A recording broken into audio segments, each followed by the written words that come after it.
अल्हम्दुलिल्लाहि वहदह वस्सलातु वस्सलामु अला मन ला नबिय्य बाद अम्मा बाद। प्यारा भावरो, अॼु तव्हांखे ॿुधाईंदासीं त अबू बकर सिद्दीक़ रज़ियल्लाहु अन्हु जूं अहले बैत सां मुहबतूं ऐं माइटियूं कहिड़ियूं हुयूं। यादि रखो, अबू बकर सिद्दीक़ रज़ियल्लाहु अन्हु अज़ीम इंसान आहे, जंहिंजे बारे में सही बुख़ारी शरीफ़ जे रिवायत मौजूदु आहे। हज़रत अली रज़ियल्लाहु अन्हु खां संदन पुटु मोहम्मद बिन हनफ़िया रहमतुल्लाह अलैहि पुछे थो, हिन उम्मत में नबी अलैहिस्सलातु वस्सलाम खां पोइ अफ़ज़ल तरीन इंसान केरु आहिनि?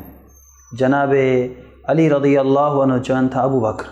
मोहम्मद बिन हनफ़िया रहमतुल्लाह अलैहि चवनि था, पोइ आउं पंहिंजे वालिद खां पुछां थो त अबू बकर सिद्दीक़ रज़ियल्लाहु अन्हु खां पोइ अफ़ज़ल तरीन केरु आहिनि? त जनाब अली रज़ियल्लाहु अन्हु फ़रमाइनि था सुम्मा उमर, उन खां पोइ उमर। मोहम्मद बिन हनफ़िया रहमतुल्लाह अलैहि फ़रमाइनि था त मूं सोचियो त हाणे हज़रत अली रज़ियल्लाहु अन्हु सैयदना उस्मान रज़ियल्लाहु अन्हु जो ज़िक्र कंदा, छो त मुसलमाननि जो उन वक़्तु इहो अक़ीदो ऐं नज़रियो हो। अबू बकर सिद्दीक़ रज़ियल्लाहु अन्हु खां पोइ ॿिए नंबर ते जनाब उमर फ़ारूक़ रज़ियल्लाहु अन्हु ऐं उन खां पोइ टे नंबर ते जनाब उस्मान रज़ियल्लाहु अन्हु जो शान ऐं मान आहे। तंहिंजे करे मोहम्मद बिन हनफ़िया रहमतुल्लाह अलैहि चवनि था, मूं पुछो बाबा साईं भला तव्हांजो मक़ाम ऐं शान?